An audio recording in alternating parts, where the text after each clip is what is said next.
lesson 5.2. This is a lesson on adjustments. So this is a little bit of a big topic, but I'm going to chunk it by showing you adjustments for supplies in one video, adjustments for rent, and adjustments for insurance in another, and then there will be a big topic on depreciation, which I will cover probably later on. So, adjustments. Please understand that an adjustment is kind of similar to a chiropractor adjusting your back. So if you go in to see a chiropractor and they adjust you, they're trying to change things in your back and provide some relief.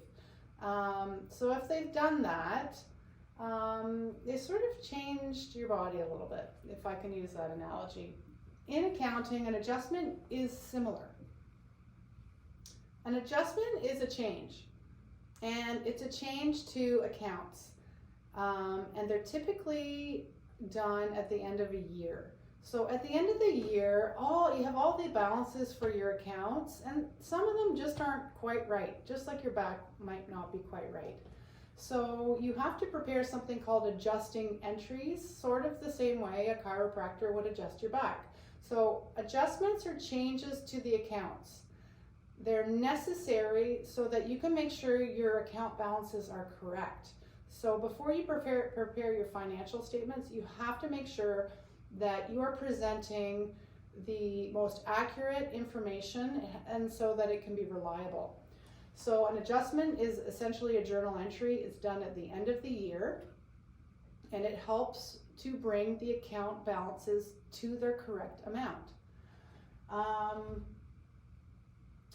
And if you do that, you will present on your balance sheet accurate asset balances, liability amounts, and equity. And if you do adjustments, your revenue and expense will all be correct, and you will present net income or net loss as it should be shown.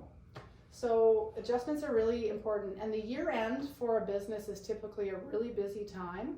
There's lots of verifying, counting inventory, verifying what we have and what we don't have. So this is usually done, year-end procedures are usually done at a slow point in the year for most businesses.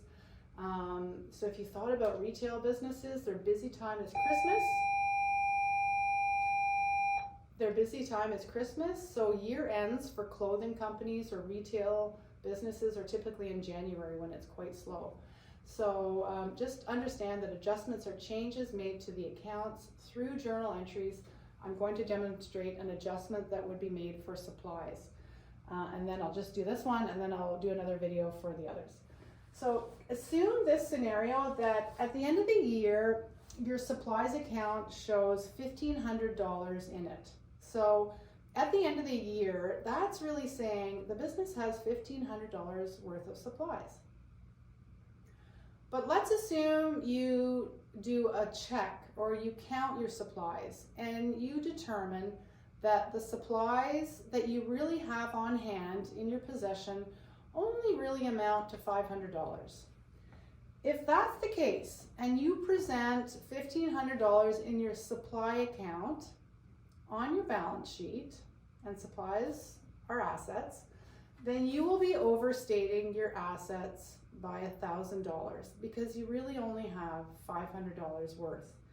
So if we prepare a journal entry to update the account, then we can present the fairest, most accurate information for the business.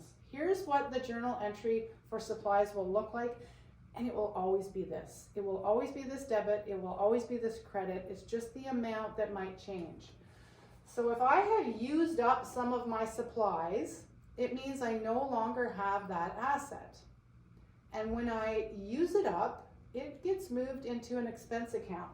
So the adjusting journal entry for supplies is a debit to supplies expense.